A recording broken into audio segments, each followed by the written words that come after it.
వైష్ణవ సంప్రదాయంలో వేదాంత దేశికులని ఒక మహాపురుషులు ఉన్నారు. వారికి నిగమాంత దేశికులు అని పేరు. నిగమములు అంటే వేదములు, నిగమాంతములు అని వేటికి పేరంటే ఉపనిషత్తులు, జ్ఞానభాగములు. అవి ఆయనకి నిగమాంత దేశికులు. దేశికుడు అంటే దారి చూపించువాడు. ఆయన వేదాల్ని అలా అధ్యయనం చేశారు. వారు ఎంత శక్తివంతులని చెప్తారంటే హయగ్రీవుడితోటి ముఖాముఖి ఆయన మాట్లాడుతుండేవారు. హయగ్రీవుడితో ఈ మాంసనేత్రంతో దర్శనం పొందినటువంటి వారు, ఆయనతో మాట్లాడిన వారు. అంతటి మహాపురుషుడు వేదాంత దేశికులంటే. ఆయన వడకలై అని ఒక ప్రత్యేకమైనటువంటి సంప్రదాయానికి ప్రారంభకులు.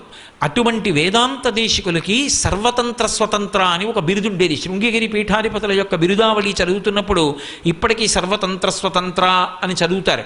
సర్వతంత్ర స్వతంత్ర అన్న బిరుదుకు అర్థం ఏంటంటే వాళ్ళు ఎప్పుడైనా ఏదైనా చెయ్యాలి అనుకుంటే ఇక పక్కకి తిరిగి ఎవరి వంకో తిరిగి ఎవరినో పిలిచి నాకు ఇది కావాలని అడిగి వాళ్ళు ఇచ్చినటువంటి ద్రవ్యంతోటో వాళ్ళు ఇచ్చినటువంటి పదార్థంతోటో కార్యాన్ని ప్రారంభం చేయరు. మరొక సంకల్పాన్ని చేసి ఈశ్వరుడికి చెప్తారు. అంతే, ఈశ్వరుడే అనుగ్రహిస్తాడు, ఆయనే ఇస్తాడు తప్ప వాళ్ళు వేరొకరి దగ్గర చేయి చాపరు.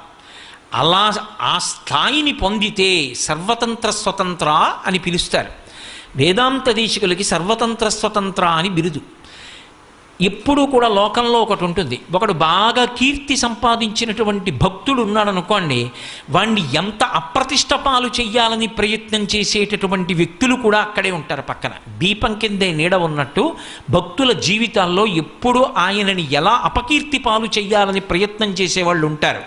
కానీ భక్తికి ఉన్న గొప్పతనం ఏమిటంటే అలా చేసిన ప్రయత్నాల చేత భక్తుల యొక్క వైభవం మరింత శోభిస్తుంది తప్ప వారి యొక్క గొప్పతనం కించిత్ కూడా క్షీణించదు.